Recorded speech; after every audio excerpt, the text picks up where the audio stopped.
Okay, so it Oh my god. it reloaded on a new version of the feed, I think.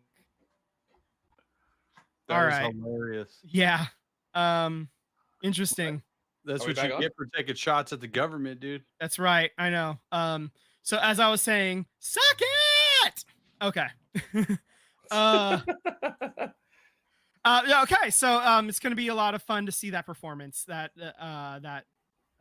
Super Bowl halftime show is going to be a lot of fun to see, and it's going to be something new for some people too. For a lot of people, going to reach a whole new market audience as well, because I don't know how big the crossover is of typical NFL fans and Bad Bunny, uh, but I'm sure it's not a perfect circle.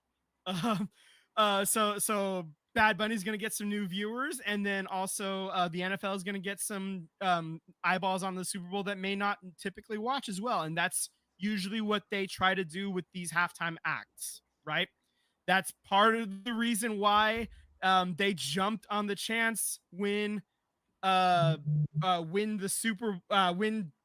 Swift and Travis Kelce started their romance, why they started really amping up the public relations part of that, um why they started promoting each other like crazy, because that, there was an opportunity there to cross pollinate their audiences there. So the PR is PRing, as a lot of us say, and this is another opportunity for Bad Bunny's audience and the NFL audience to come together and cross promote a little bit. So there we go. It's going to be a lot of fun to see that. Yep. So yeah, I'm excited to see the show. That's I the long like story short. the teaser yesterday. That was really cool with him sitting on the flag post there, so, or the end zone post there. So I like that a lot. Bruno Mars was one of the first people I saw that tweeted out, because apparently Bruno Mars is part Puerto Rican, which didn't realize that, but he was shouting out and telling about, other people had to get the team to the end zone for us to score touchdowns. So we're happy for Bad Bunny as a Puerto Rican to represent. So I'm happy for it. I'm certainly going to be tuning into the halftime show. I think it's going to be a great halftime show there. So, alrighty. I think it's time, man. Is it like injury month? September has had so many injuries. It's crazy. Yeah. We're switching to basketball, and we're still talking ACLs, guys. This is insane. Wild. Fred VanVleet was practicing in the offseason here, and he tore his ACL and will miss the entire season. The Dogs also don't like that he tore his ACL. So yeah. His depth was in question. Yeah, Houston's guard depth, man. Yeah, like Fred VanVleet was like their lone, like legit NBA top notch guard, and now their guard depth, because they traded it all away to get Kevin Durant, right? And now that guard depth is gone with this Fred VanVleet injury. So yeah. It's rough out in these guard streets out in Houston. So I don't know what they're gonna do, but I don't know, man. Maybe they're gonna have to fight over Seth Curry with the Warriors or something. Yeah, right. I don't know. I think Seth is, like, we're gonna get into this here, but I'll just say that the rumor mill is that Seth is pretty much gonna sign back with the Warriors here. He did sign a minor, I guess minor league is the best way of saying it, but he signed a G League contract with the Warriors and got to see some time up top with the big squad over there too. So that being said, we are 22 days away from the start of the regular season, and John Kaminga is where, Vince? He's not at media day, I'll tell you that. So I don't know exactly where he's at. He's got 2 more days before the deadline to sign the what was it called again? He could sign the oh my gosh, now I'm forgetting now. Dogs made me forget. He could sign his not his player exemption. Why am I it's the contract, the whatever it's called, the whatever. Why am I drawing a blank? Yeah, I know, right? We're just a bunch of idiots talking on YouTube. Anyway, so that contract that they tendered him for. Anyway, Qualifying offer. the qualifying offer. God damn it. Oh shit. All right. Beat me by like half a second on that one. I had it. All right. Anyway, yeah. So As the soon as you said qualifying offer- tendered, I was like, oh yeah, qualifying offer. yeah. Anyway, so we're basically 2 days away from having this thing figured out. Okay, so something's happening. So with that note in place, the Warriors have basically announced their verbal agreements, although they haven't like officially put pen to paper yet with these players yet. But they've announced that Al Horford has agreed to a multi-year deal with the Warriors. Details have not been released yet because they don't have pen to paper yet. Also, Shams from ESPN is reporting that Gary Payton II and DeAnthony Melton have committed to signing with the Warriors. Also, the Warriors have signed Will Richard, the 56 overall pick, to a 4-year contract with 2 years guaranteed. So that takes the roster up to 14 spots, including Jonathan Kuminga right now. All right. I do want to say before we jump into the next segment here that Will Richard is going to be a project, and I really hope he proves me wrong. I really, really do. Because I just think that as a Warriors fan, I'm looking at the future, right? What's going to be the future point guard? I don't know if it's going to be Will Richard. You know, I don't know if it's going to be someone we sign in free agency. I have no idea. But Will Richard has all the signs of being somebody that could lead a team as a point guard. He's got the IQ to be able to pass. He can shoot the rock. He's be able to play some defense. He's got all pieces. It's just the problem is that all three of those pieces aren't connected at the same time a lot of the time. So one day he's really good shooting, but he's slacking defensively. One day he's being able to assist very well, but he can't shoot the ball very well. So it's just being able to get those to connect together. And I really do hope that he's probably going to see some time with Santa Cruz, but I hope that seasoning turns into something that we can look forward to seeing down the road for the Warriors. All right. Switching to the WNBA real quick. The Minnesota Lynx, who eliminated the Valkyries, unfortunately, they got the raw end of the deal here. They end up getting eliminated by the Phoenix Mercury in 4 games. Head coach Cheryl Reeve, she got ejected in game 3 and was suspended for game 4 after eviscerating the officiating. Ain't her first time. She did that when she was in college with the no, but she was kind of justified, I think. Oh yeah, for sure. Yeah. She also got fined $15,000. She since they also I pulled a snippet of the quote. I didn't pull the whole thing, but I did pull a snippet. She said, I want to call for a change of leadership at the league level when it comes to officiating. It's bad for the game. So yeah. But did we not say this whole season that the officiating we said is this, atrocious? And she's not the only one. I pulled quotes from other coaches too. Our own Valkyries head coach Natalie Nikasi said, "I want a fair fight. I love that both teams are playing their hearts out, but I would like it to be fair." Las Vegas Aces head coach Becky Hammond said, "This level of physicality would not fly in the NBA. There would be fights." Even the Indiana Fever head coach said, "I think at some point there has to be some accountability." So like all of these head coaches in the W are seeing that there's a problem and it needs to be addressed, and it needs to be addressed ASAP, because this cannot go on this long.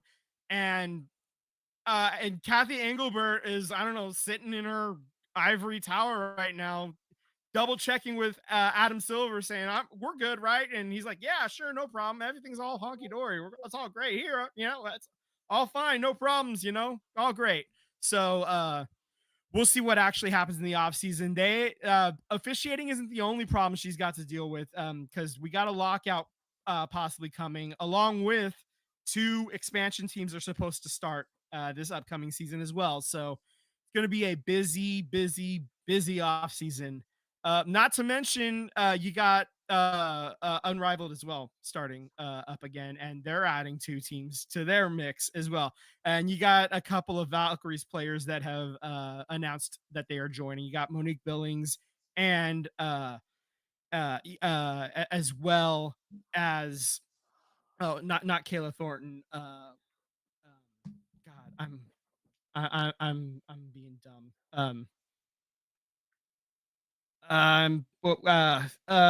God, uh, I'm being silly goose here.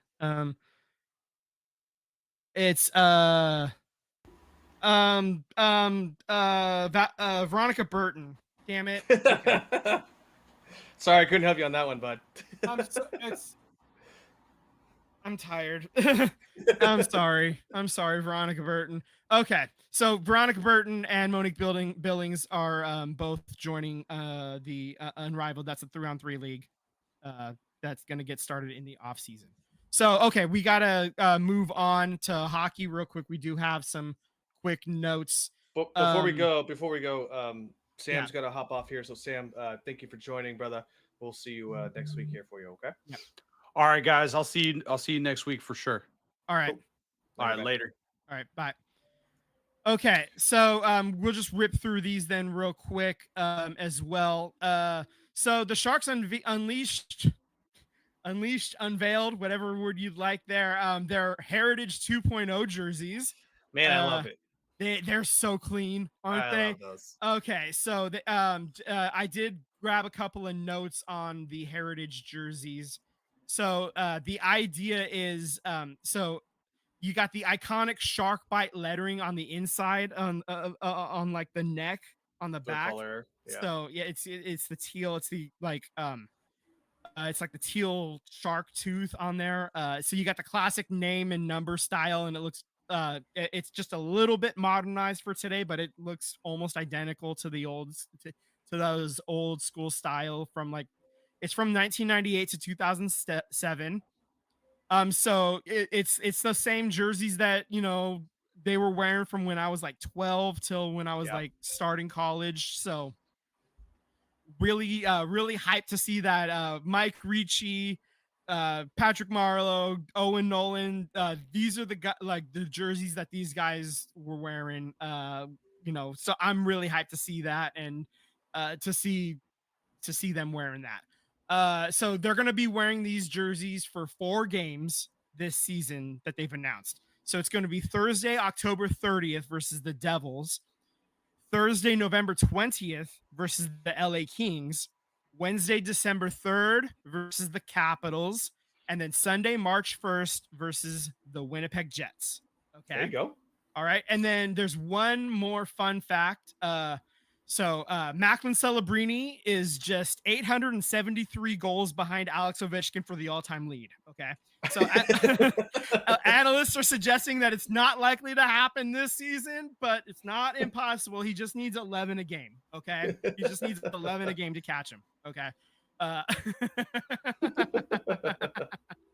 Okay. All right. So let's just switch gears to soccer. How'd your boys do in across the pond in Wrexham? Yeah. So, look, it's been EFL Cup. That was the first game. Let's get that out of the way. They do beat Reading 2-0. So move on to the next round there. Stick taps for that. I'm not too upset about that. I'm not really upset about the season either. We got a draw here against Derby in a regular competition here, 1-1. They are certainly sitting at 2-2 with 3 losses, 12 points, and they are 15th in the championship. Next match is against Birmingham, which we all know is the friends that came up with us from the league below.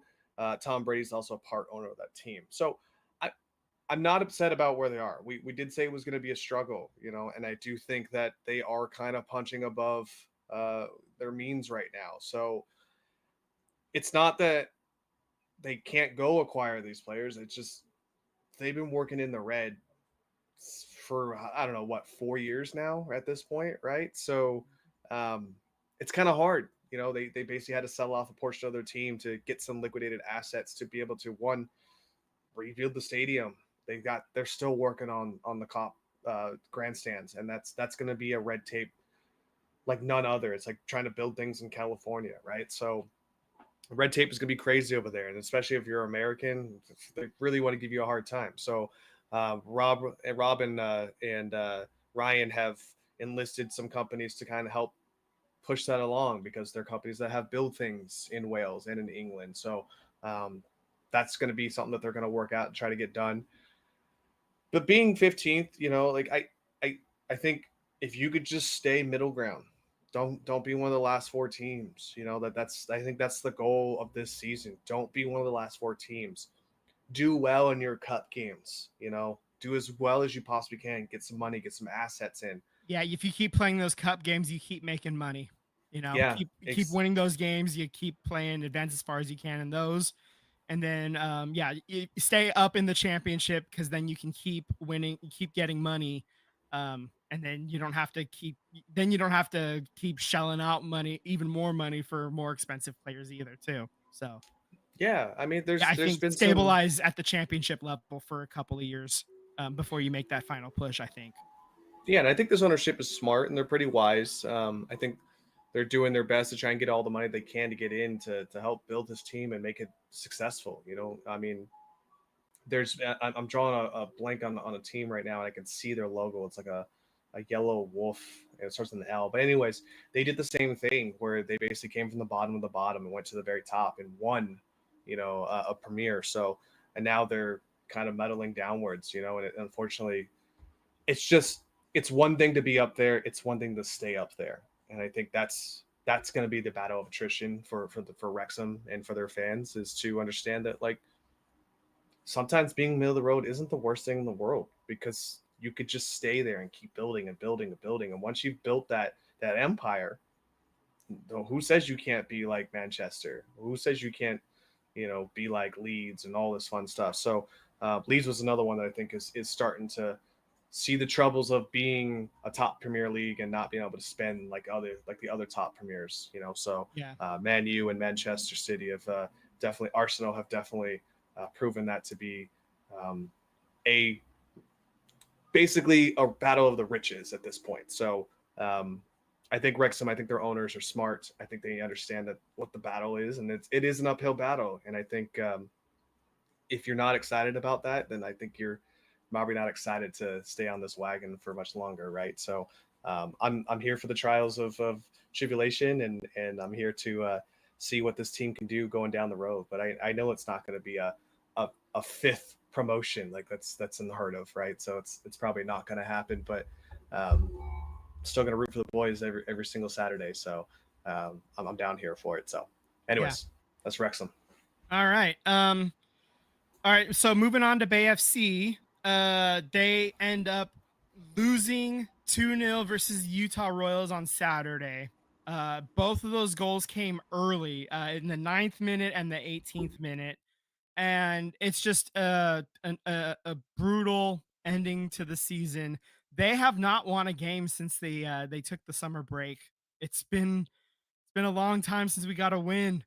They're sitting in 13th place now. Utah was in 13th. That win left them ahead of Bay FC in the standings now. So here we are. They're just falling toward the bottom, just plummeting. Only Chicago is below them now. They're only 4 points clear of Chicago. Your hopes for the playoffs, they're gone now at this point. You're 10 points out of a playoff spot with 4 games left. You need to win out and get a ton of help. You can max out at 12 points if you win out at this point with 4 games left to play. So your ceiling is 31 points. Racing Louisville currently sits at 29 points. San Diego Wave is at 31 points. Portland is at 31 points. So, and they're in 6th right now. So that's kind of where your ceiling is at right now. So just mathematically, you're not mathematically eliminated, but realistically, you're basically done. You're almost entirely cooked. You're in the oven. You've been in the oven for a while. The the timer's about to go off. It hasn't gone off yet though. Right. So that's basically where the season is at right now. And I believe the timer goes off next week. Is what's gonna happen here. Unfortunately, it's kind of it's unfortunate, but that's just kind of how the season has gone. You lose that many players to injury, and then maternity leave and trades, and players just not working out between, Oshawa departing, Dana Castellanos leaving at the beginning of the season. You had the front office basically has almost completely overturned. You lost the president of the team as well, has just departed this past week as well. So there's been a lot of front office turnover as well. So this has just been a lot of chaos happening, a lot of roster churn. So I just actually brought the team name up. Your next game is going to be this coming Saturday, October 4th at Portland Thorns. That's a 7 p.m. game. So that's going to be tough winning up in Portland. I would expect that that's going to be your official elimination game right there. I think they're going to probably end up losing up there, and then the season will be mathematically eliminated from the playoffs. And at that point, you can start focusing on, getting some other players on your bench, some time on the field to see what you got. See if some of those players further down on your bench, see if they can provide some quality minutes. See if they're NWSL ready, for lack of a better term. I look at Emmy Allen is a pretty solid backup. I think Silkowitz has played fairly well as a goalkeeper. She's middle. She basically saves what you expect mathematically. She makes some absolutely killer saves, but then every now and then she lets one in that you feel like she should save. So she needs a little bit of work there. That being said, you look at some of the other players too that don't see a lot of time. Someone like Catherine Paulson or Jamie Shepard. You'd like to see maybe them get some more time. So that would be, my hope is to see some of those players further down the roster. Maddie Moreau maybe gets a start instead of coming off of the bench at the end, something like that. So that's kind of what I'm looking forward to close out the season.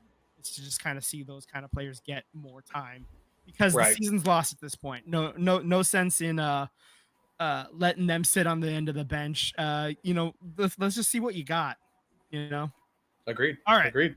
All right. So with that, I think let's just a couple of baseball notes. The Mariners. I had to add one more nugget for you. More nugget for you. Yep. The Mariners, they win the AL West. Good on the Mariners. We're very happy for that team. The big dumper through the ringer. Overall, the big dumper should probably be the MVP of the American League. Also, Houston not making the playoffs for the first time in the history of the Vegas Golden Knights existence. I will tell you. Okay, so there was a funny video. The Houston was playing against the Anaheim Angels, California Angels, whatever you want to call them now. The Los Angeles Angels, yeah. Los Angeles, California Angels of Anaheim, right? Whatever their old monogram names used to be. What you pick one? Yeah. So there was a fan. I don't know how he did it, but he brought a trash can all the way down to like damn near basically sat it above the Astros dugout and was just banging on the trash can. And he goes, "That's a slider, Altuve," and Altuve's in the batter box getting ready. So it's just I love every minute of it. And then he ran off, and security had to go try and track him down. But nice, perfect. Oh, I love it. But the memes have been so good. Fire, so good. Oh, the meme. That's the only reason why I even brought it up is because the memes have been excellent, and it's just been an upvote party on every Houston sucks thing I've seen on Reddit. I just upvote that because nothing unites us more than our hate for Houston and our hate for John Fisher. So I may no longer really follow baseball anymore, but I still hate the Astros, So that I'll still show up and throw up votes for Houston Astros hate because of course I need to do that. The Giants fired Bob Melvin after 2 seasons. he was basically 500. If the Giants had found one more win, he would have been exactly 500 as the manager of the Giants for those 2 seasons. Unfortunate, but kind of you could kind of see that coming. They did not perform well for him. So. I still think it was like I talked to my stepdad about this, who was a diehard Giants fan, and he said he wanted him gone by July. So obviously I don't have a pulse on the Giants, I'm not a Giants fan, but in my opinion, I think it's going to be kind of hard in that division just because you're competing against the Dodgers and the Padres, and they spend a lot of money. So, and the Diamondbacks were just in the World Series a couple years ago too. Like those teams, like these are not like the Rockies are the only team in there that's not actually quality. So like it's a tough division. It's gonna be a very tough division. But last, but so not last, or least, I should say, the Mets. All you had to do was win the last game, the very last game. Couldn't do it. I do want to bring up actually the way that Houston actually got eliminated. Everybody in the division kind of chipped in a little bit. The Aths took 2 out of 3 against Houston, and then the Angels, I believe, swept them, and then the Texas Rangers, I believe they were playing somebody else. Maybe it was I think it was the Tigers, I think. And so Cleveland. No, they were playing Cleveland, and Cleveland with a win eliminated the Astros, and the Rangers walked the bases loaded on an intentional walk, and then hit by pitch to end the game and to score the winning run. And that's how the Astros got eliminated. So just overall a team effort to get rid of the Astros. So go bang on those trash cans, you bastards. Okay. Also, too, so the Mets losing to the Marlins. The best part about the whole entire thing is that the Marlins decided to take their team photo after that game. Oh, Cohen is just fuming right now. I can only imagine what he's going through, spending almost $1 billion to not make the playoffs. And generally in baseball, the teams that spend the money make the playoffs and do well for the most part. There are exceptions to the rule, Mets, but occasionally, the Rays or the Diamondbacks sneak into the World Series, here and there. But for the most part, the teams that spend the money make the playoffs, make the World Series. Sucks to suck. It's true. Okay. Well, I think on that note, I would like to say, everyone, thank you for listening to the SVT podcast. Again, sorry for the technical difficulties, but if you stuck around, thank you so much. Subscribe on YouTube and hit the bell to get alerts when we go live. Also, too, if you don't have time to listen to the full episode on Mondays, we put out several segments throughout the week on YouTube. Follow us on Instagram and Threads at SVT Pods. Slide into the DMs. Love to interact with all you beautiful people. Peace. FJF, and have a good night.